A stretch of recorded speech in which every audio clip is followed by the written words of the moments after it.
Have you ever noticed that when you read an article or solve a reading comprehension, you struggle to understand because you lack the contextual vocabulary?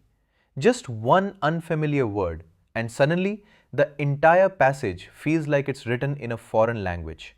For example, if you don't know words like capitalism, communism, Marxism, you can't really comprehend what the passage is trying to say. Because those aren't just words, they are concepts. They carry baggage, they carry history, they carry a whole framework. And the moment you don't know that framework, you stop reading for meaning and you start translating line by line. Because now you're not reading, you're decoding. And decoding in an exam is basically time bleeding. So we did something that nobody else was doing. We went old school, pulled out actual RC passages from past papers of all competitive exams, the real exam papers, not random practice questions. And we started marking every single tricky word that appeared. And guess what we discovered? Philosophy passages?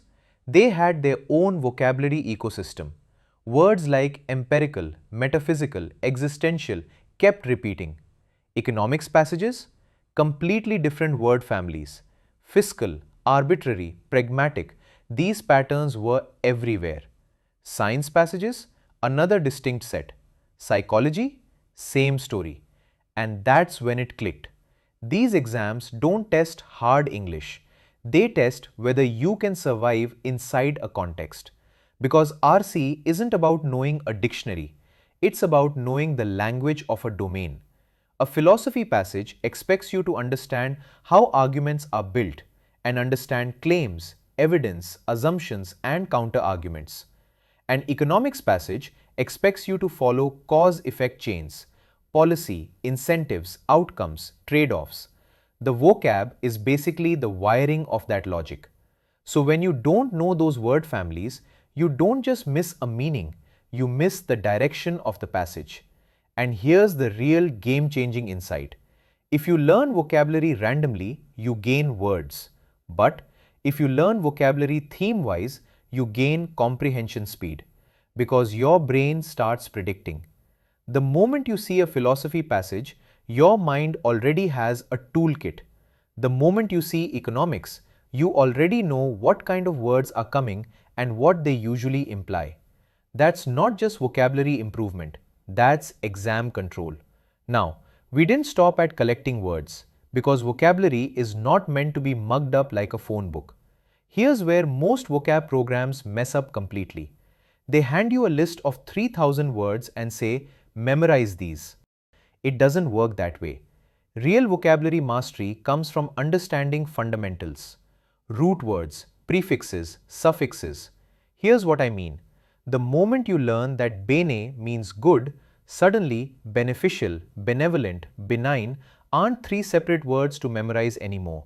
They are one concept with three applications. One root unlocks dozens of words instantly. That's why we took WordPowerMadeEasy, that legendary vocabulary book sitting on everyone's shelf but barely touched, and completely transformed it into an interactive web app. Instead of passively flipping pages, you're now actively engaging with roots, breaking down word structures, and building vocabulary the way your brain actually retains information. This isn't about cramming, it's about genuinely understanding how words work. And along with that, we built two meticulously curated ebooks so that your learning stays structured. Theme-wise vocabulary from real passages, plus fundamentals that multiply your word power. So basically, the Lingua Forza vocab bundle is built on one simple idea. Don't fight comprehension with guesswork. Fight it with patterns. Because once you crack the pattern, you've basically decoded the exam itself. The link's in the description below. Lingua Forza vocab bundle. Download the vocab bundle now and stop losing marks because of vocabulary gaps.